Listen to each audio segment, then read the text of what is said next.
चला once more.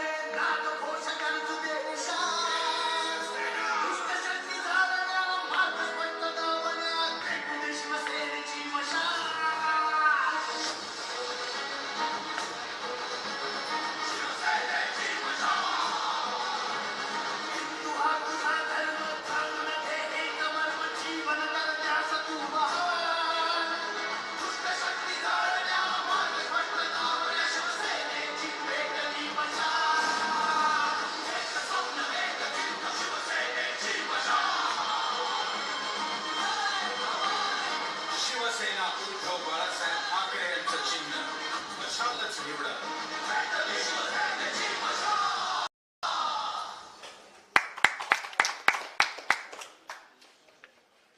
काय जोरदार.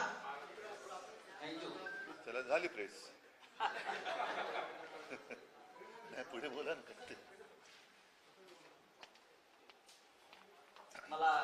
आम्हाला खात्री आहे की हे मशालीचं जे तेज आहे आणि आग आहे की या लोकसभा निवडणुकीच्या निमित्तानं महाराष्ट्राच्या घराघरात आणि कानाकोपऱ्यात पोहोचते. चिन्ह नवीन आहे पण ते मशाल असल्यामुळे आपण पाहिलं असेल की शिवसेना प्रमुखांच्या हातात सुद्धा मशाल आपण पाहिली. म्हणजे मशाल शिवसेनेला आणि महाराष्ट्राला नवीन आहे आणि म्हणूनच या शिवसेना गीताच्या रूपाने आपल्या सगळ्यांच्या माध्यमातून ही मशाल अधिक प्रकाशमान आणि तेजस्वी. आज इथे उद्धवजी उपस्थित आहेत, शिवसेनेचे सर्व नेते उपस्थित आहेत. मला असं वाटतं आपल्यात जर काही संवाद व्हायचा असेल तर सुरू करा. नाही, हा माईक आहे पुरेसा. शिवसेनेचं नवीन गीत आपल्या सर्वांसमोर आणि आपल्या माध्यमातून आज महाराष्ट्रातील जनतेसमोर आम्ही सादर केलेला आहे. मशाल ह्या निशाणीने विजयी सुरुवात आमची अंधेरीच्या पोटनिवडणुकीपासून झालेलीच आहे आणि आता तर मोठी सार्वत्रिक निवडणूक आम्ही लढतो आहोत.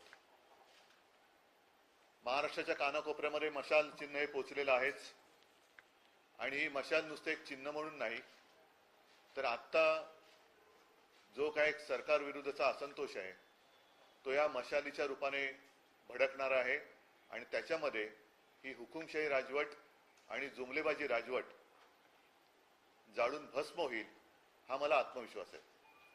जसं गीत आज मी तुमच्या समोर सादर केलं तसंच एक मशालीचं नेमकं चित्र, कारण आम्ही एक चित्र केलेलं आहे.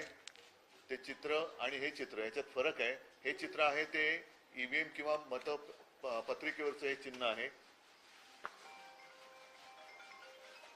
आणि म्हणून मी आपल्या माध्यमातून तमाम जनतेला आवाहन करतो आहे, सर्व शिवसैनिकांना आवाहन करतोय की यापुढे मतदारांसमोर जाताना हे जे चित्र आहे हे चित्र घेऊन जा. याचं कारण आपण जे चित्र केले ते थोडं वेगळं आहे. पुन्हा मतदानाच्या वेळेला या चिन्हात आणि त्या चिन्हामध्ये कुठेही गैरसमज होता कामा नये म्हणून हेच चिन्ह यापुढे प्रचार करताना सर्वांनी वापरावं अशी मी तमाम शिवसैनिकांना आणि महाविकास आघाडीच्या सर्व मित्रपक्षाच्या कार्यकर्त्यांना जिथे जिथे शिवसेनेचे उमेदवार आहेत तिथे हे चिन्ह वापरावं अशी मी विनंती करतो आहे. आता याच्या पुढे आपल्या मनात काही प्रश्न असतील तर त्यांना उत्तर द्यायचा मी प्रयत्न करेन.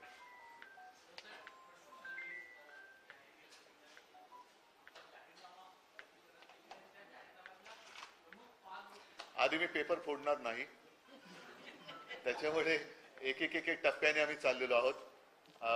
साहजिकच आहे. आपला दुसरा प्रश्न हाही आहे की संयुक्त सभा कधी होणार. तर त्याही बाबतीत मी तुम्हाला सांगितलेलं की पहिलं आता एक जाहिरातीचं क्षेत्र आहे. जाहिरातीचं जे काही मटेरियल लागतं ते मी नीट आखतोय आणि ते झाल्यानंतर मग आमच्या संयुक्त सभा असतील. त्याचबरोबरीने एक संयुक्त वचननामा, ज्याला आम्ही वचननामा म्हणतो किंवा जाहीरनामा, तो सुद्धा एकदा जवळपास फायनल होत आलाय. तसं पाहिलं तर काँग्रेसचा राष्ट्रीय पक्ष आहे, त्यांनी संपूर्ण देशासाठी एक जाहीरनामा चांगला तयार केलेला आहे त्यामध्ये महाराष्ट्रासाठी आणखीन काही वेगळ्या गोष्टी असतील तर त्याचा आम्ही समावेश करणार आहोत.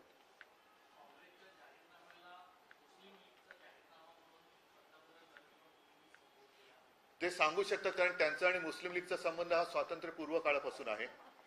1940-42 साली जनसंघाचे जे संस्थापक होते श्यामाप्रसाद मुखर्जी यांनी तेव्हा काँग्रेस नको, स्वातंत्र्य लढ्यात उतरलेली काँग्रेस नको म्हणून तिथल्या पश्चिम बंगालमधल्या मुस्लिम लीग बरोबर, ज्या मुस्लिम लीगनी त्यावेळेला देशाची फाळणी मागितली होती, त्यांच्याबरोबर युती केली होती. म्हणून कदाचित मोदींच्या त्या आठवणी ताज्या झाल्या असू शकतील.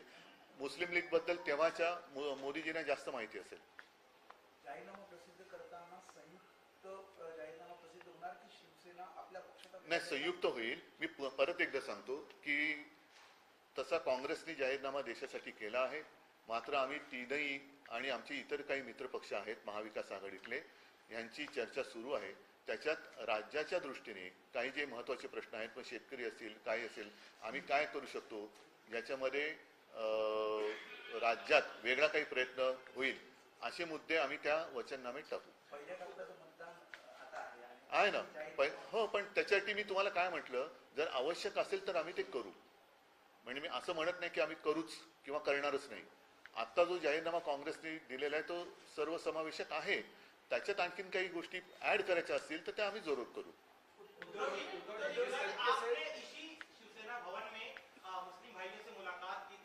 आपने किया ना, इंटरव्यू लिया ना कल, वो दिखाओ ना सबको. ठीक है, चल. अभी जिस तरीके से कांग्रेस का जो जाहिरनामा आया है उसके बाद लगातार बीजेपी जो टिप्पणी कर रही है कि इसमें मुस्लिमों के लिए ज्यादा चीजें हैं, तमाम सारी ऐसी चीजें हैं जो ऐसा लगता है कि कहीं न कहीं एक समुदाय को ज्यादा हित साधने की कोशिश हुई है, इसको कैसे देखते हैं?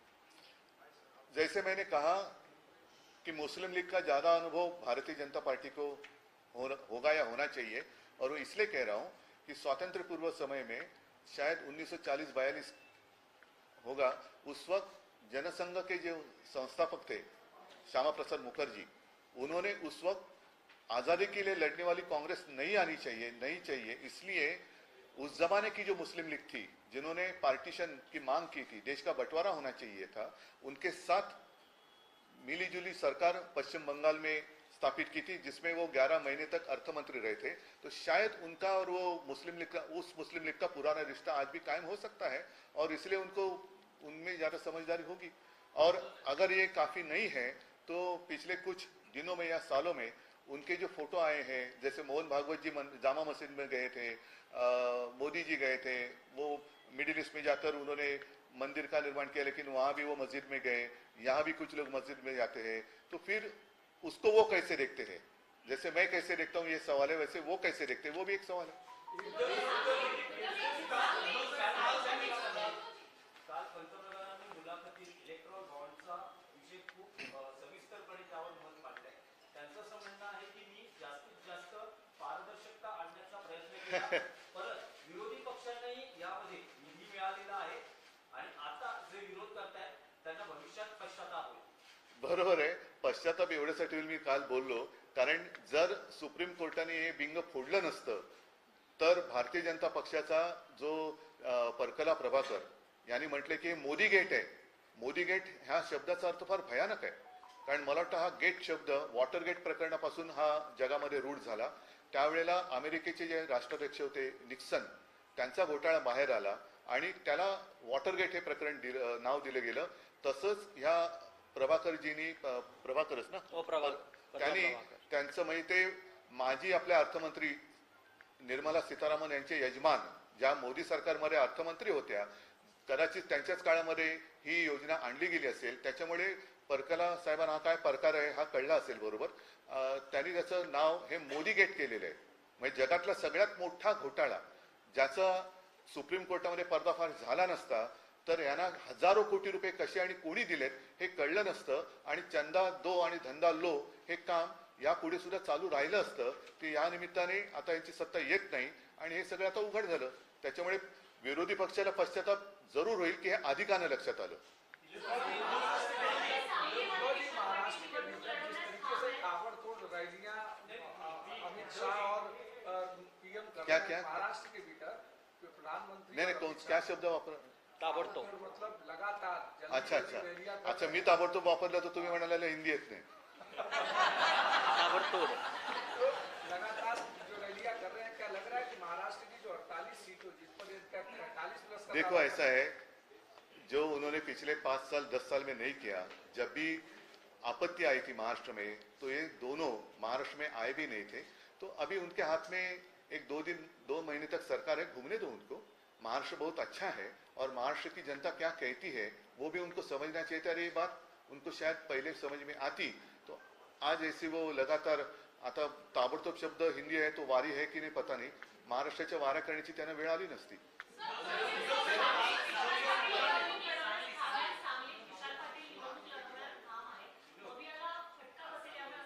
असं काही नाहीये, कारण संपूर्ण देशामध्ये हुकुमशाही विरोधामध्ये एक जनमत पक्क तयार झालेलं आहे. ते फक्त मतदानाची वाट बघतायत. त्याच्यामुळे मी आज त्यांच्याबद्दल काही बोलणार नाही, कारण शेवटी जागा वाटप हा झालेला आहे. तिन्ही पक्षांनी आणि महाविकास आघाडीच्या सर्व मित्र पक्षांनी अधिकृत पत्रकार परिषद घेऊन जागा वाटप जाहीर केलेलं आहे.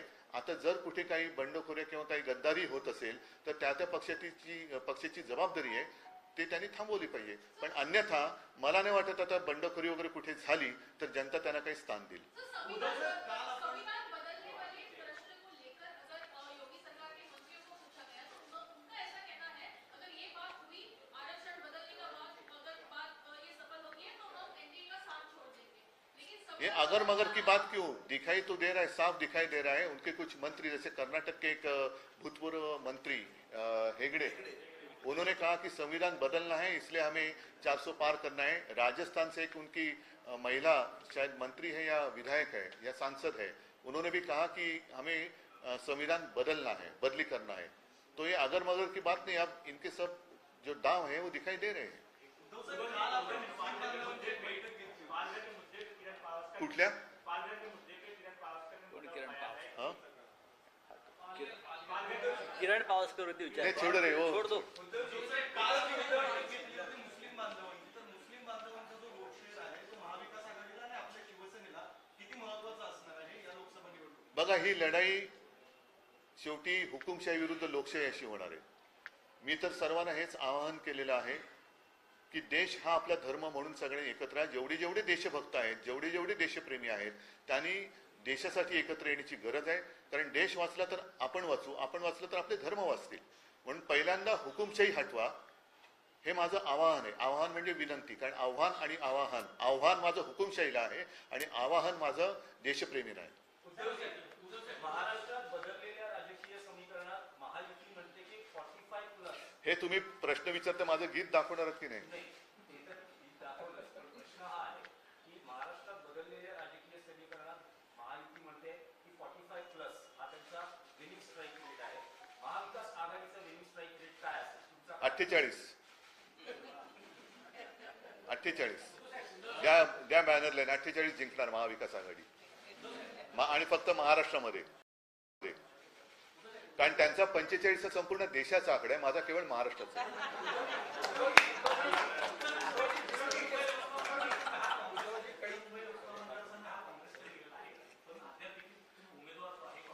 कुठला? विनोद घोसाळकर माझ्या बाजूला बसलेत. विनोद घोसाळकर कुठेही जाणार नाहीयेत. पुढे महाराष्ट्र के भीतर टिकट अनाउंसमेंट के बाद एक दूसरे की पार्टियों के कार्यकर्ता जो काम करना शुरू कर रहे हैं, चुनाव लड़ने के लिए बात कर रहे हैं, इस तरीके से कहेंगे सभी नेताओं को और कार्यकर्ताओं को ऐसे समय में जब आप लोग लगातार बीजेपी के खिलाफ लड़ाई लड़ रहे हैं, आप क्या आह्वान करेंगे लोगों से कि कार्यकर्ताओं से कि एक दूसरे के खिलाफ न लड़के इस समय? वो तो अच्छी बात शुरू हुई है. मुझे नहीं लगता कोई कहीं पे मनमुटाव है. सब अच्छे हम लड़ रहे हैं, एक साथ होकर लड़ रहे हैं, और इसलिए मैंने कहा कि हम 48 जगह जीत जाएंगे. स्टेटमेंट दे रहे हैं कि मुसलमानों के बोल रहे थे कि उद्धव ठाकरे ने पार्लियामेंट में मोदी जी को ठीक है सीएए को लेकर समर्थन किया था. ठीक आहे, मी त्याच्यावरती काय बोलत नाही, कारण दुसरे पण नाही. ठीक आहे, छोडो. मोदींनी असं सांगितलं की फक्त 3% लोक अशी आहेत जे 3% लोक अशी आहेत ज्यांचे जे राजकारणात आहेत त्यांच्यावरच फक्त ईडीच्या कारवाया झाल्या आहेत. 97% हे ज्यांचा राजकारण. बरं, त्या 3% पैकी किती टक्के लोक भाजपात त्यांनी घेतलेत? नाही, पण त्या त्या 3% 100%, एखाद दुसरा म्हणजे अगदी पॉईंट काही टक्का जो मर्दासारखा हिंमतवाला लढतोय तो शिवसेनेत आहे. पण त्यांचे जे भ्रष्टाचार मुक्त ते जे विरोधी पक्षाला करतात त्याच्याबद्दल मी त्यांचं अभिनंदन करतो. कारण त्यांना विरोधी पक्षात कोणी भ्रष्ट असलेला चालत नाहीये, ही चांगली गोष्ट आहे. सगळे भ्रष्ट ते स्वतः करणे, व्हॅक्युम क्लिनर जसा असतो धूळ गोळा करणारा, तसा भाजपा आता व्हॅक्युम क्लिनर झालेला आहे. भ्रष्टाचारी गोळा करतात. कुठे कुठे भ्रष्टाचार आहेत, व्हॅक्युम क्लिनर कुठल्या फटीत आहे का, कुठे काय आहे का, ते सगळे मोदींचा व्हॅक्युम क्लिनर फिरतोय आणि सगळे भ्रष्टाचारी भाजपात घेत आहेत. आता एसटी बसेसवरती धनुष्यबाणची टाकून जाहिरात करायचं, राज्यातील सर्व एसटी बसेसवरती ही जाहिरात होती. मग काय आपली प्रतिक्रिया काय? त्या सध्या चोरांना थोडंसं मिरवायचं, मिरवू दे ना, चोरच आहेत ते. त्यांनी माझं धनुष्यबाण चोरलेलं आहे, नाव चोरलंय, वडिलांचा फोटो चोरतात. कारण त्यांचं कर्तृत्व नाहीये, त्यांच्याकडे कर्तृत्व नाहीये, कर्तृत्वहीन, कर्तृत्व शून्य माणसं आहेत.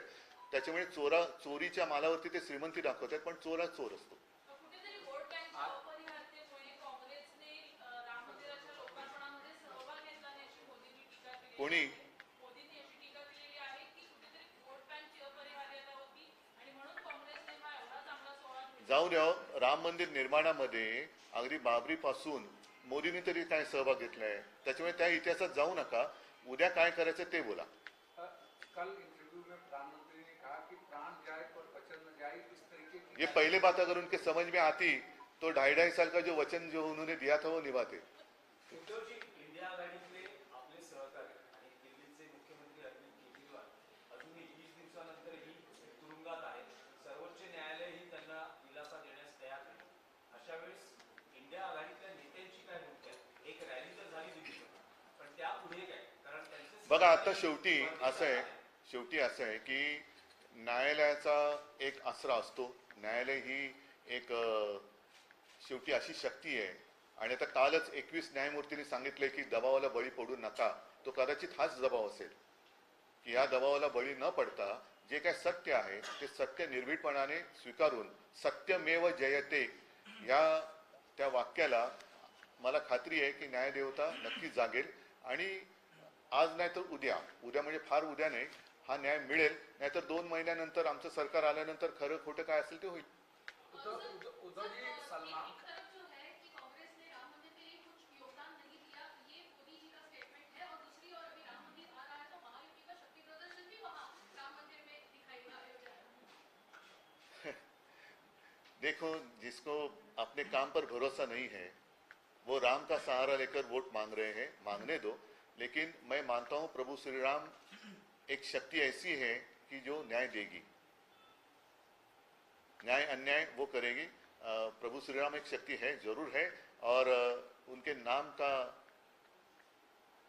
भरोसा देकर जो वोट मांग रहे हैं बिना काम के, उनको वो सबक सिखाएंगे.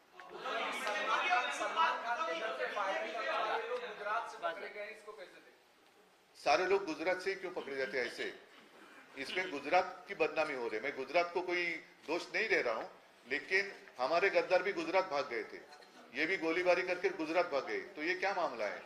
जो ड्रग्स उतरते हैं वो गुजरात में उतरते हैं, ऐसे क्यों हो रहा है? तो गुजरात के लोगों ने अब सोचना चाहिए कि गुजरात की बदनामी हो रही है. और मैंने तो देखा, आपके चैनल पे तो दिखाई नहीं दे रहा है, लेकिन गुजरात में भी भाजपा के खिलाफ प्रदर्शन हो रहे हैं. तो अब गुजरात से ही भाजपा तड़ीपार हो जाएगा.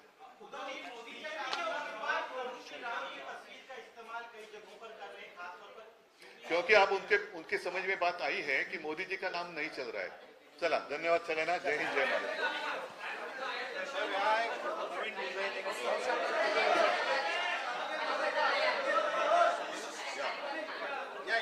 राजन, विनोद, तुमच्या हातात पहिली मशाल घ्या. विनोदच्या हातात द्या. नाही आहे ना, माझ्या हातात आहे. चला, जय महाराष्ट्र.